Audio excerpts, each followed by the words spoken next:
Hello and welcome to the last video of the week. And this is the 9th video in the series. So in the previous two videos, we looked at Genesis 1 and Genesis 2 and 3, which are very key. And now we're going to look at the rest of Genesis. So with this video, we will have finished the Pentateuch, Genesis, Exodus, Leviticus, Numbers, Deuteronomy, or the law or the Torah. We will have finished that first part of the Jewish Bible and of the Hebrew Bible and of the Protestant Bible and of the Christian Bible. So let's go ahead and begin. So what we find in Genesis 4 through 50 are actually some stories that are probably very familiar to you. They are stories that we hear in the culture. Even if we're not particularly Christian, we will have a good chance of hearing, at least used to, maybe not so much anymore, but it used to be that if you were an educated atheist or just a uninterested, secular person, you would have known these stories. I'm not sure that's so much the case anymore. But for example, there's the story of Noah and the story of the flood. We all remember this story probably from Genesis 6 through 9. Humanity, after Adam and Eve's sin, we have a number of generations, and humanity just seems to spiral out of control and get worse and worse. And then there's this curious comment in Genesis 6 that the sons of God go into the daughters of men, and they have giants, or at least the Nephilim. What does that even mean? The fallen ones are born, often thought to be giants. And of course, there was a movie once called Noah that drew on some of the Jewish literature, intertestamental literature, especially a book called First Enoch that isn't in my Bible. It's not in the Catholic Bible. It's in the Ethiopian Christian Bible, believe it or not, in their collection. But anyway, some strange stuff. The book of First Enoch, a Jewish book that actually has parts written over about a 200-year period. But the oldest parts of this book, I think, talk about angels having sex with human women and having giants born. And they kill the giants, and demons are the spirits of the dead giants. Anyway, that's not in my Bible. I don't have to believe it, okay? But there is debate over what sons of God and daughters of men mean. Are sons of God those who have followed God, and daughters of men those daughters of people who didn't follow God? Are the sons of God the descendants of Seth, and the daughters of men the descendants of Cain? Sometimes you can get some really bad racist ideology that come out of the flood story in the past. In fact, I even know that an Old Testament survey textbook from, I think, probably the 70s.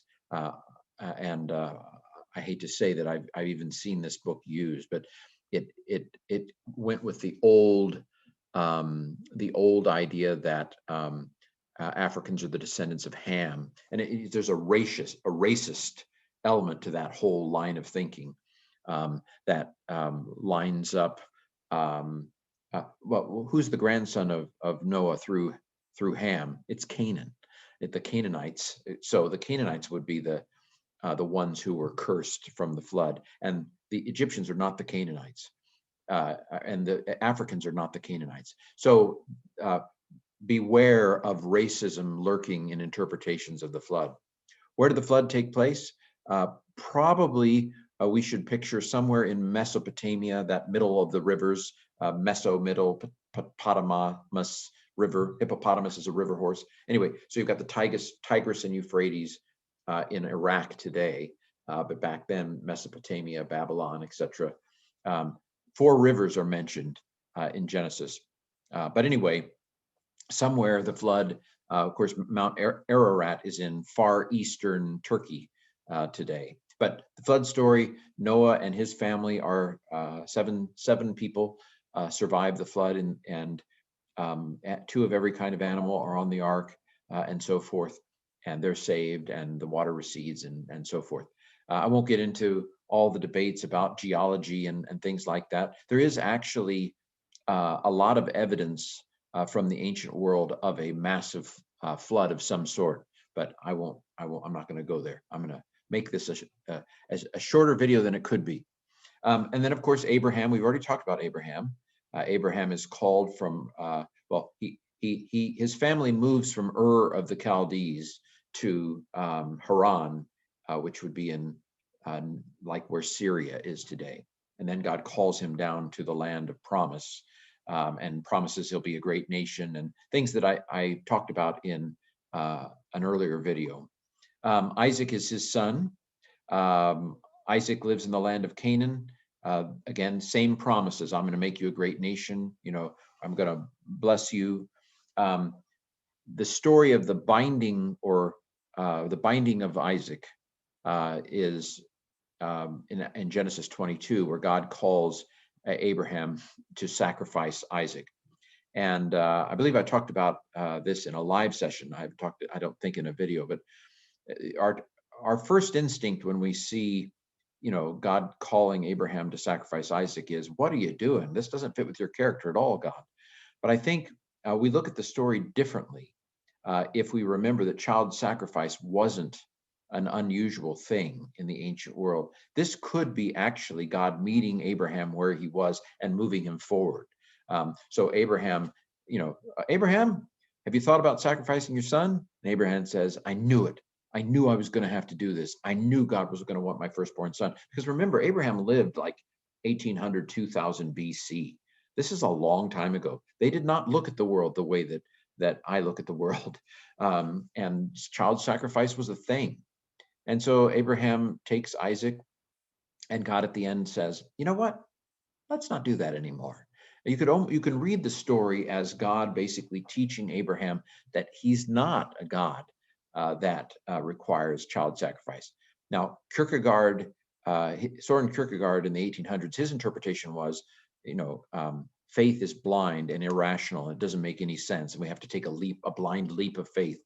And so Kierkegaard takes the Akedah story, the binding of Isaac story, as basically showing we have to have blind faith in God, even though it doesn't make sense. And of course, we do have to have faith in God. I just don't think that faith in God I don't think it's usually blind. But anyway, also the story of Ishmael, who Abraham has by way of an Egyptian slave girl named Hagar. That story is in Genesis. Of course, the Quran talks about Isaac and Ishmael as well. Of course, as I understand it, the Quran, I've read some of the Quran, not all of it, but I believe the Quran would suggest that Ishmael was the child of promise, not Isaac. And Arabs understand themselves to be descendants of Ishmael. So the Mideast crisis is a long-standing case of sibling rivalry. Actually, I'm not sure that the Arabs and Jews, I think it mostly has been in the late 20th century that Muslims and Jews have had really difficult relationships with each other. And that's mostly because of the settlement of Israel in Palestine after World War II. And that's where the real trigger for the current crisis between Arabs and Jews was really sparked primarily or most strongly in recent times by the displacement of the Palestinians when after the Holocaust, Israel was located and originally there was supposed to be two nations there. It was a two-country solution, but it didn't end up. Again, I don't want to get off track. Two-state solution. Jacob and Israel. Jacob is the grandson of Abraham, also lives in Canaan, also gets the promise of a great nation. He has a brother named Esau, who is his older brother, but Jacob tricks Esau out of his blessing and his birthright. But Esau ends up very prosperous anyway. And of course, Esau is the ancestor of the Edomites that we see in the rest of the Bible. And then Jacob has 12 sons. One of them is named Joseph. And of course, we read in the last chapters of Genesis how Joseph goes down to Egypt. And God, at first, Joseph has hard times. I mean, for one, his brothers sold him into slavery. Two, he ends up in jail for something he didn't do.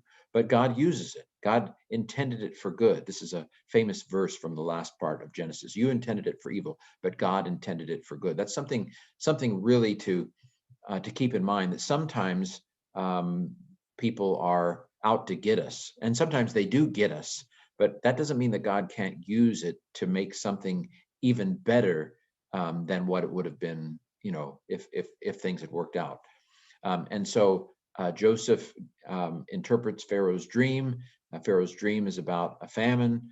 Joseph has 7 years to prepare and stock up. And of course, eventually his family moves down to Egypt, and then Israel will live there for 430 years. We know that story from previous video, video number 3 in this series. And so we've already talked a little bit about the promises to Abraham. Here's the promise in Genesis 12, at the beginning of the Abraham part of Genesis. Yahweh said to Abraham, "Go from your country and your kin, the house of your father, to a land I will show you. I will make of you a great people, and in you all the families of the land will be blessed."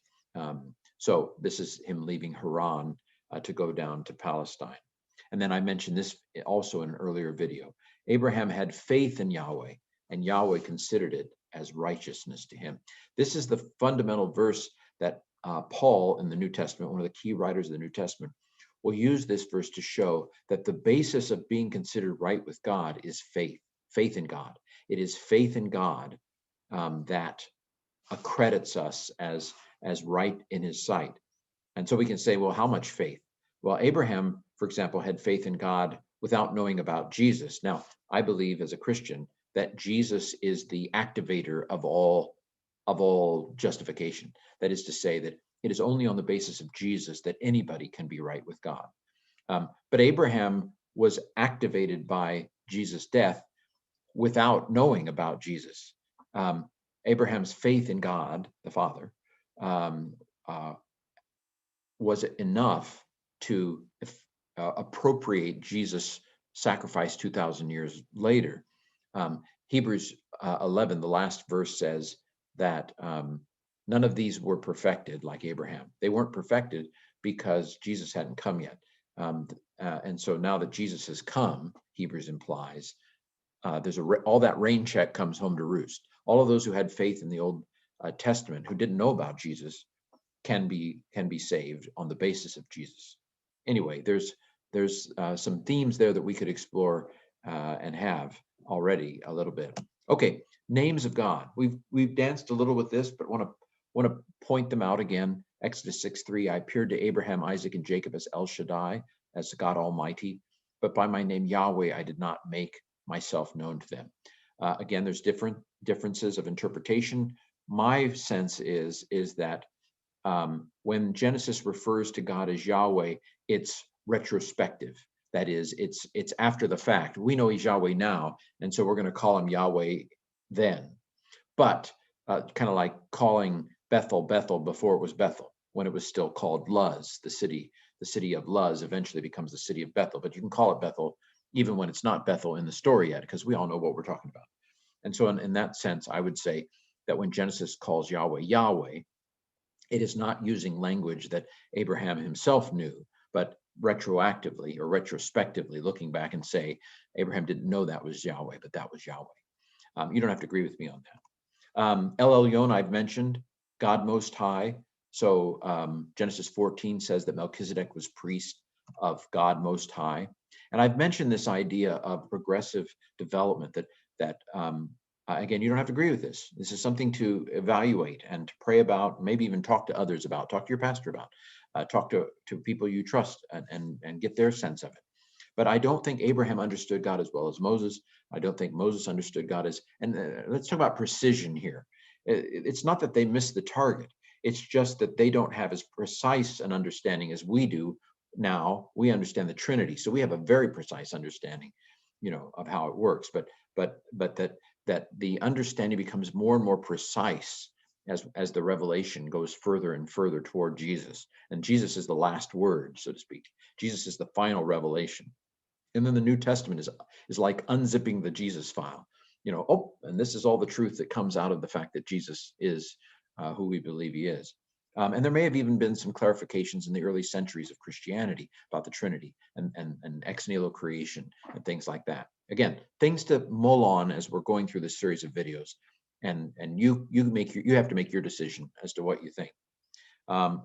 Again, are these layers of Genesis? I'll return to this in a second. Are the parts of Genesis that refer to God as Yahweh one layer of Genesis, and those parts of Genesis that refer to Yahweh as Elohim, is that another layer of Genesis? Are these two different epics that were integrated at some point? It's a question, and I'll return to that in a second. Now, I've covered the Genesis part to some extent. I want to now go a little bit deeper and talk about some things that I've been kind of dancing around, but I want to hit them directly now. And that is, what is inductive Bible study? So inductive Bible study is where I let the text tell me. So I inevitably come to the text with ideas in my head, with traditions, with things that I've learned. Inductive Bible study says, okay, let's forget I know anything. Let's forget I've been to Sunday school. Let's forget that I've listened to any sermons ever. Let's pretend like I'm from Mars and I've come down to Earth and I'm just reading the Bible as a complete stranger to your earthly things. And so inductively, we've talked about this, but let's hit it officially in the video.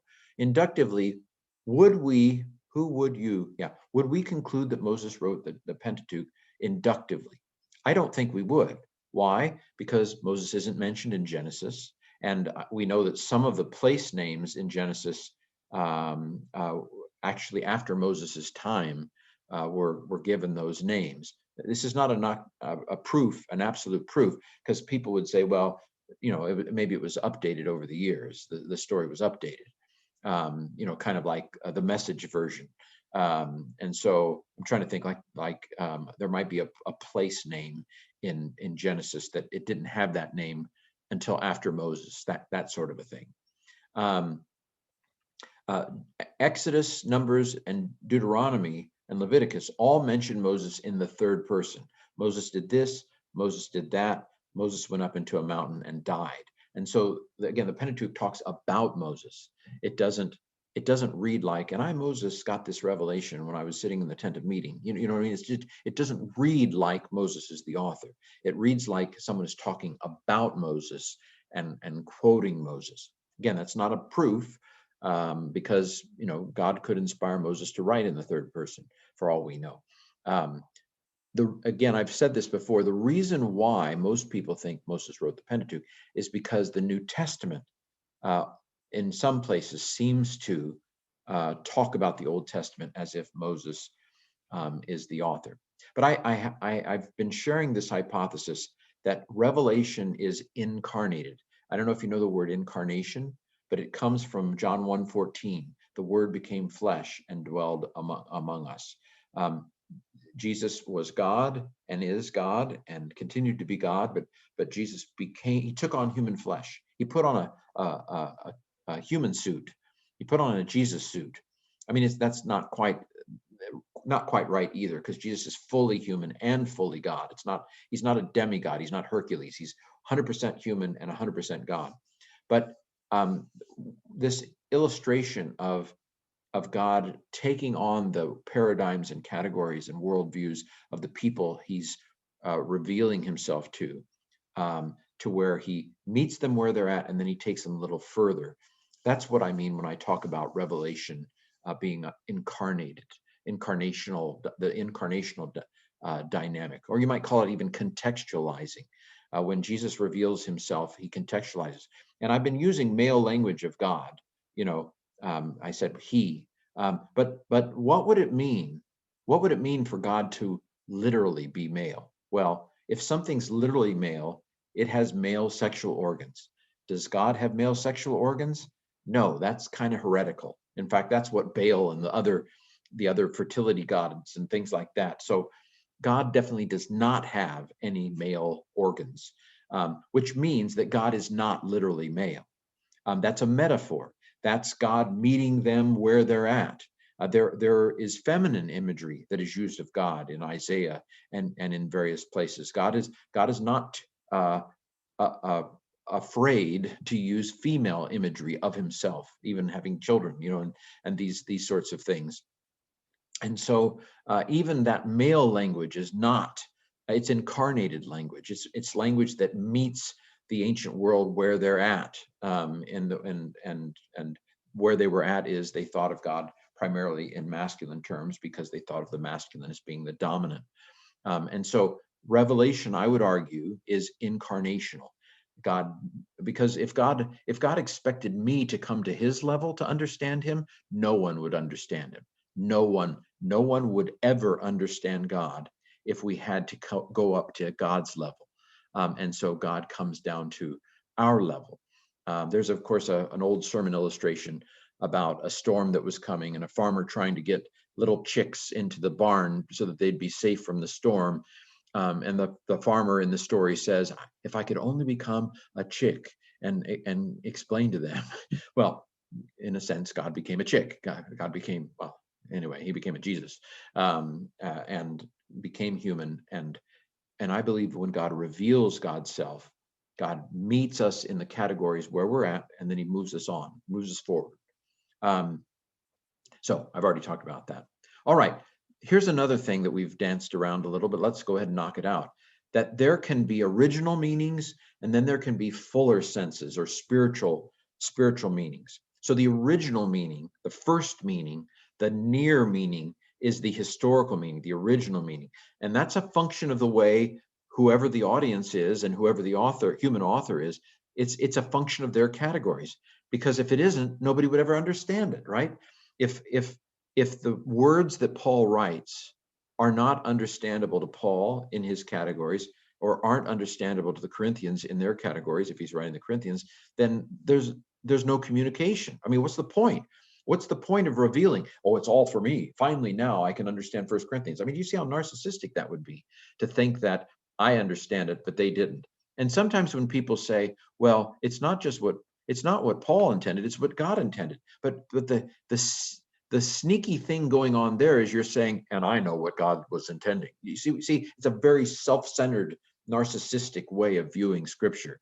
That no, Paul didn't understand what God was doing here, but I do. You see, it's a subtle way of me saying I am the purpose of the Bible, and I am a purpose of the Bible, but I was not the first purpose of the books of the Bible. But the New Testament does sometimes read the Old Testament in a spiritual sense or a fuller sense. We'll see this when we get to some of Isaiah and so forth. We'll find that the New Testament authors had spiritual glasses on when they read certain passages, and so that Isaiah may have had one meaning in Isaiah's head, that Matthew has a different meaning in Matthew's head. And I'm not saying these are necessarily unrelated meanings. I'm just saying that the Spirit, apparently, I'm going to argue, has the authority to dance with the text and to play upon the polyvalence, the multiple possible meanings of a text, in order to get the message across. Well, I want to end with some features of Exodus, some more advanced features. Maybe or maybe not, or more difficult maybe conversations about Genesis. And feel free, if your brain is full, go home. No, I'm just kidding. Have you seen that Far Side cartoon? Anyway, so one of the features of Genesis and Exodus and Numbers is what I might call doublets or double stories. And again, I'm not telling you what to think about this, but I'm exposing you to something, scholars say the darndest things, that kind of thing. So this is about Hagar in Genesis 16. So Abram said to Sarai, your slave girl is in your power. Do with her whatever you want. And so Sarah deals harshly with Hagar, and Hagar runs away. But the angel of Yahweh found her by a spring of water. And in Genesis 16, the angel of the Lord, all caps, Lord, tells Hagar to go back. Now, what's interesting is we find a similar kind of story a little bit later on in Genesis 21. Abraham sent Hagar away, but Elohim, so we had Yahweh here, But Elohim heard the voice of the boy, and the angel of Elohim, wow, this is strange. We had the angel of Yahweh, now we have the angel of Elohim, called to Hagar, and she saw a well of water. So again, look, notice the parallelism here. Abraham, Sarah, Hagar, angel of Yahweh, angel of Elohim. She's by a spring of water. She sees a well of water. She runs away in the first one. Abraham sends her away in the second one. There's a kind of similarity here. Well, what scholars noticed, maybe as early as the 1700s, I can't remember when this was first noticed, is that there are an awful lot of these where you have kind of two very similar stories with usually the same characters, little differences in details, but one of them uses Yahweh for God and the other one uses Elohim for God. And so eventually this became a theory that I'll mention in a second. Again, you don't have to, but I'm telling you the theory. I've mentioned it before. It's called JEDP. And so the idea is that maybe Genesis and Exodus and Numbers involved the integration of a couple of different epics of the story of Israel. And maybe one of them used Yahweh consistently and the other one used Elohim.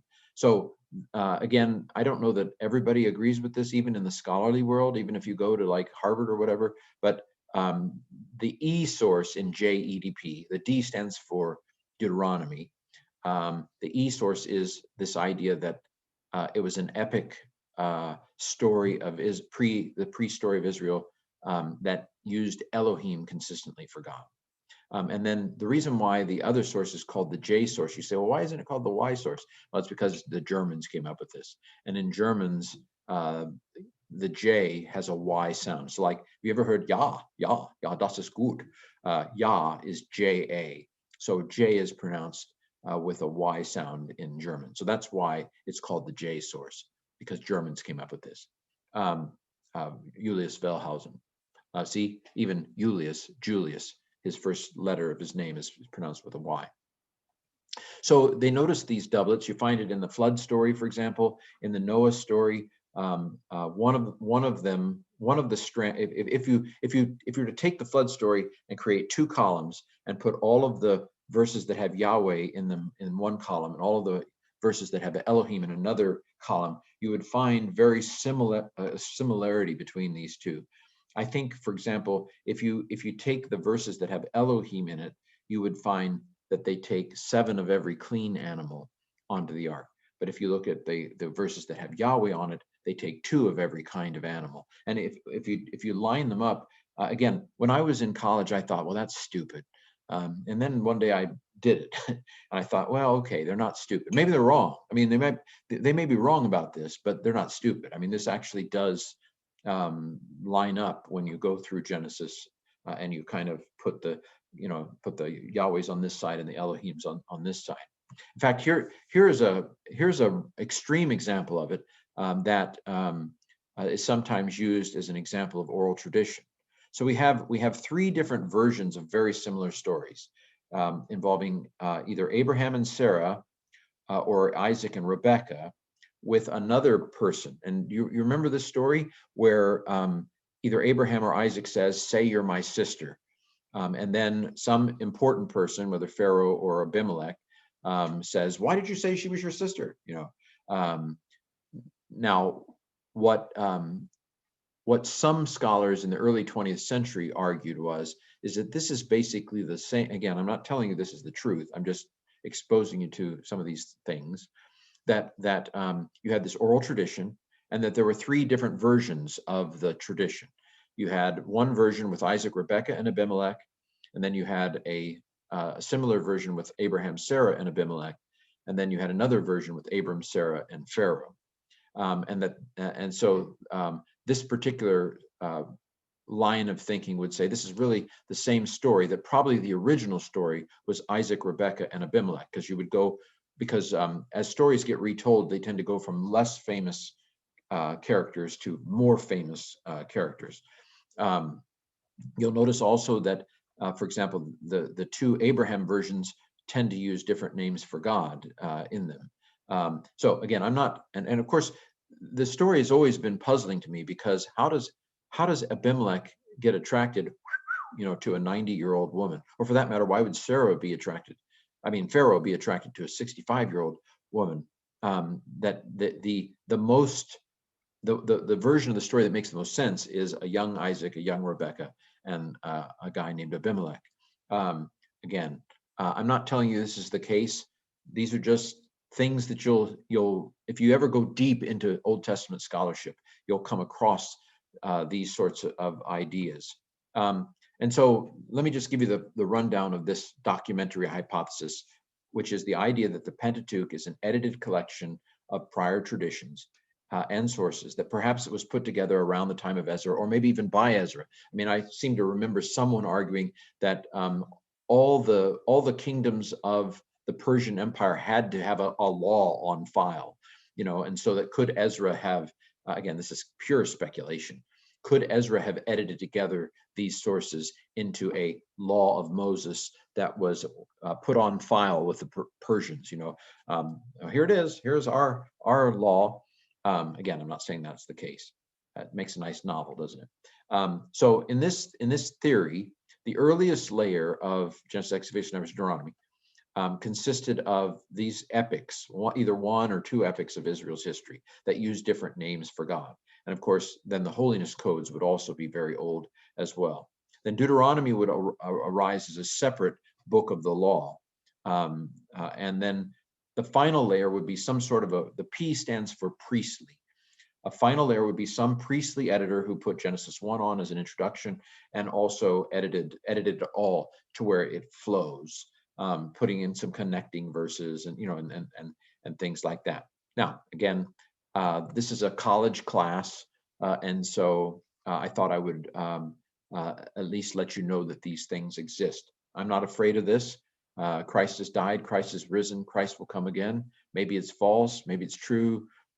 Christ is risen from the dead. He is risen indeed. I'm good. This has been a video finishing up the Pentateuch and looking at Genesis 4 through 50 in the New Testament. So we move on in our next video to what some call the historical books. And there's another name for them that I'll tell you in the next video.